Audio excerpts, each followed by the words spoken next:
Hi everyone, Ash the Train here, and today I'm going to show you my newest model train. And it is... ta-da! It's a 1976 Flying Scotsman, which I bought last year from the Worley Open Day in November last year. I bought this train because I just wanted to go steam. Obviously, I've got quite a lot of diesel trains. I don't have any steam, so I thought it would be really cool to have a steam train. So, and what not a better way to start with would be the Flying Scotsman. The train set was £65, and here it is. It's not a complete set. But I'll tell you what, if it was a complete set, it'd be really exciting because if you actually bought this set, it would include a station, a tunnel, and a level crossing. So, what I've got in the set is I've got the controller, which is battery operated. You'd go that way for full, and that way for full for reverse. I don't know how it works, but I just thought it'd be really nice to have it. It's got a very short platform, just like that. Just like that. And there's two other end pieces, but no mind. It's also a bit of mix and match because the train set said it was a Hornby. But there's the platform piece as a triangle. Anyway, so here's your track. Obviously it's steel. It's actually quite good actually. It's got all the track pieces but one. So yeah. These are the paperwork you get. You've got a Pico plan book. Obviously these are all the papers that wouldn't come with it. They just were in the box. This is a leaflet to say what was at the Worley local show. Quite a few layouts actually. All the layouts were quite nice. I think my favourite one was that one.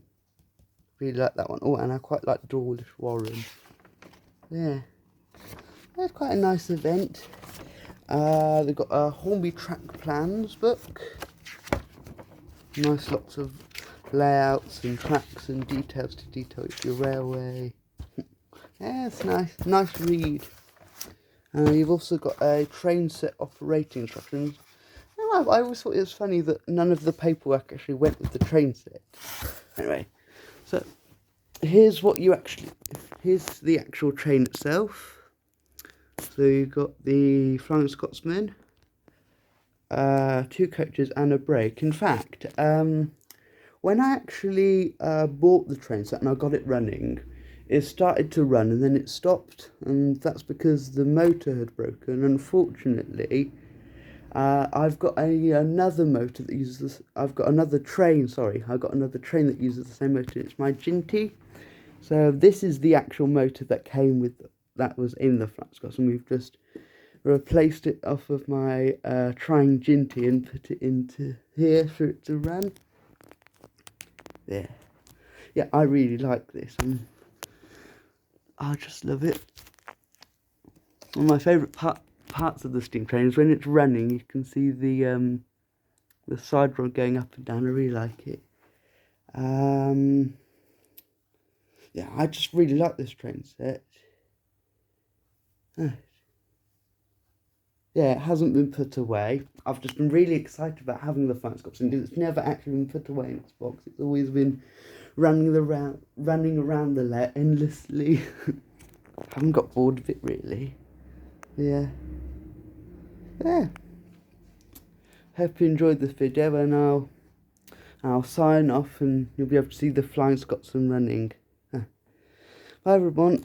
I'll get to the controller.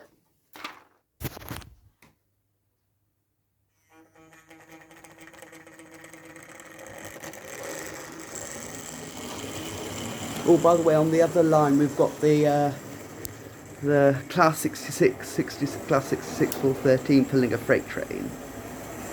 Right, there you go. Bye everyone.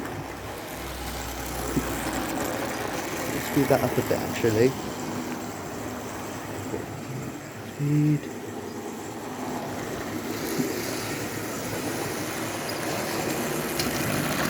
Oh, well that hasn't happened before. The truck's derailed on that back end bit.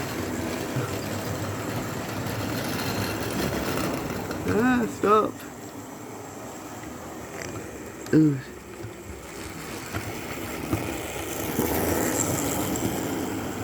Oh, hang on. Yeah, got it, I think. No, we still haven't got it.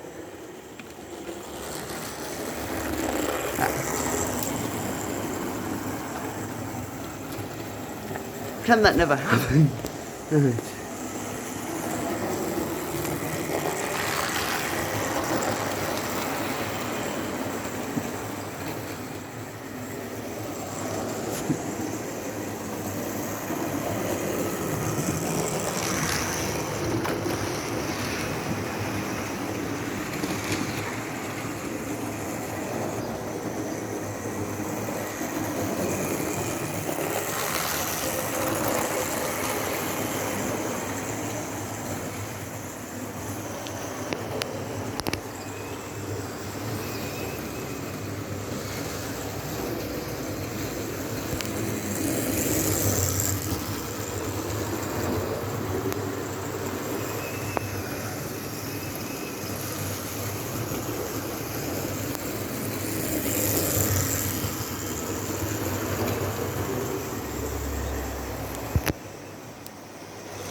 Oh, and on the branch line today we've got the 08 shunter today with some auto coaches.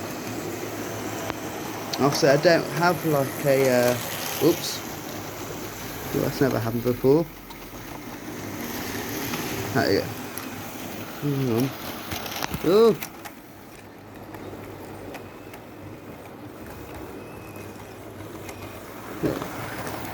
you see, obviously I don't have a 14XX or a pannier tank, so I thought the 08 looked quite good with the auto coaches because it's kind of got the same colour. Whoops. Yeah, that happens a lot. I do accidentally crash the trains and get the controllers mixed up. Yeah.